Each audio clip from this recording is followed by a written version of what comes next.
Well, I saw some UFOs at my latest ayahuasca retreat, so let's talk about it. Get in here. This is Jack with Cosmic Road. I'll talk about UFOs and the paranormal. Please hit like and subscribe, and let me know what you guys think in the comments below. Yeah, I went to another ayahuasca retreat. This one was a new one that I had never been to before, and I really enjoyed it. It was a really great retreat. They did a great job. I've been looking for my next regular retreat because my old shaman is taking a break for a while and isn't doing his regular retreats anymore. And so I've sampled a couple of other places and did not really resonate with them. So I was really glad to find this place. Had a really great weekend. Two great ceremonies, two great journeys, and one really bad journey. If you want a brief trip report, the first night I did 3 cups. I wasn't really feeling the medicine after 2 cups because the shaman only offered 2 cups to everybody. But he saw I wasn't really in the medicine for whatever reason. I was really good on the dieta. I'm not quite sure why the medicine wasn't really hitting me, but it wasn't. He offered me a 3rd cup. I took it. It was the dregs of the brew of that batch, and it was so thick I had to chew it. Anyway, it hit me like a ton of bricks, and it was a horrible, horrible experience. I felt like I was in a time loop. My brain was broken. I didn't know what the hell was going on. Not a great experience. But that's just a lesson to me. More medicine does not necessarily equal a better experience. The next 2 nights, I took a little easier on the medicine and had really powerful journeys. The first one was the medicine was showing me about how to be more embodying myself more fully. And, I'm not going to go into a lot of detail about that, but it was very powerful. It was very, very, very good journey about how to be true to myself and more authentically me. And the 3rd night, I went, it was a daytime. It was we started at noon. It was a day ceremony. I've never had a daytime ceremony before, but that's what it was. It was a daytime ceremony. And I wasn't expecting it to be as good as a nighttime ceremony, but it was. It was an amazing ceremony. I went into it with spiritual intentions, trying to make contact with my higher self or my guides or, whatever positive beings wanted to make contact. But that's not what the medicine wanted to show me. The medicine wanted to show me lessons about the body, about how I've been too sedentary and my body wants to move. And so I've been integrating that and been exercising and walking and doing some upper body stuff. So really powerful journey. Okay, so great retreat. Really glad I found this place. Really loved it, and I'm going back in February because that shaman's master shaman, his teacher, the maestro, is coming up from Peru for a couple of weekends, and he's doing these retreats. I'm going to go to one, and really looking forward to that. Okay, now getting to the UFO stuff. After the final ceremony, it was around sundown. We were all saying our farewells, and I was going to hit the road, 3.5-hour journey back to College Station from where we were. And I got called over, saying goodbye to everybody and said, Jack, you got to come over here and look at this. There's some UFOs. And this is what we were seeing.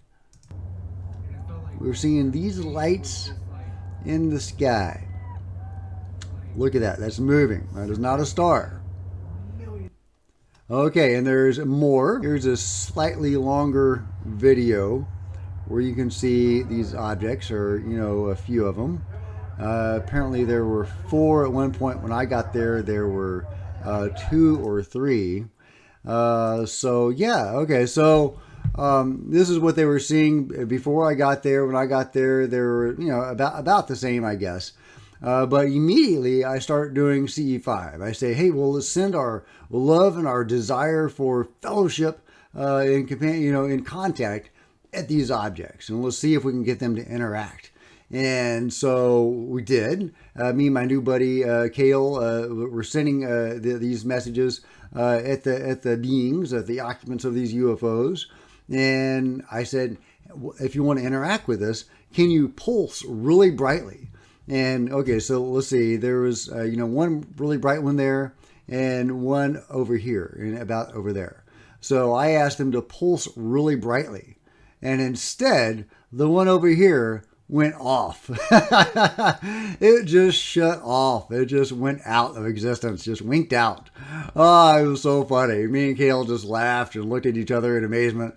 And, that UFO was saying, I'm not your monkey, Jack. I'm happy to interact with you, but I'm going to do it my own way. We just thought that was hilarious. And these things do have a sense of humor. They really do. All my interactions with the phenomenon, a lot of sense of humor with the phenomenon. At least who I'm interacting with. And, whether that's, metaphysical or spiritual or, aliens from, another planet, whatever it is, they have a good sense of humor. So I said, okay, well, that's awesome. Well, let's do it again. If you want to, interact with us, can you do something else? And another UFO or object comes on into existence over here. The one that went off was over here, and then another one came on over here. Maybe the same one, just repositioning itself. Don't know.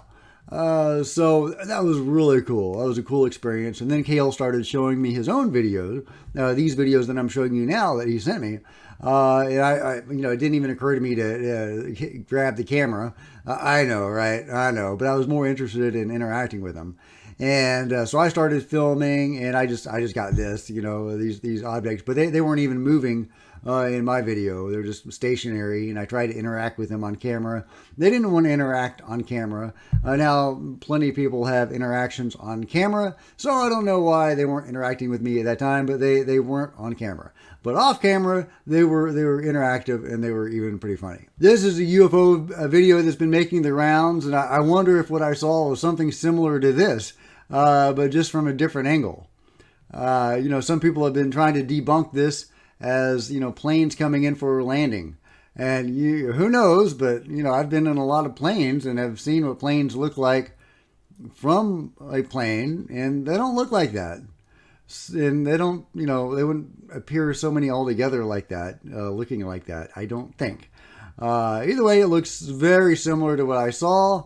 So I'm inclined to think this might be a legit anomalous activity. So either way, really cool. It was a cool sighting, guys. I really enjoyed my weekend. It was a great retreat, and capped off by an awesome UFO sighting. After that, after I interacted with them and attempted to film them and get their interactions on camera, I hit the roads while it was still light, so I could make tracks while it was still light. But Kale texted me when I got home and told me that those UFOs were still there for an additional 30 minutes, moving around and doing their UFO thing, while more and more of the people that were there that hadn't left yet were watching them and, hopefully filming them. Hopefully I can get some more of those videos for you guys. But either way, really cool. I don't know if those UFOs were drawn to the activity of the ceremony, or if they were just doing their random UFO thing, whatever UFOs do when they're flying around in the sky, or if, is possibly, involved in the mystery drone activity or not. There's obviously anomalous activity mixed up with the mystery drones, whatever the mystery drones are. Whatever. Anyway, guys, it was a cool experience. Let me know what you think in the comments below. And if you've enjoyed this video, thumbs up, like and subscribe, share on social media. There's plenty of other videos on the channel, and I'll see you guys next time. This is Jack with Cosmic Road, signing out.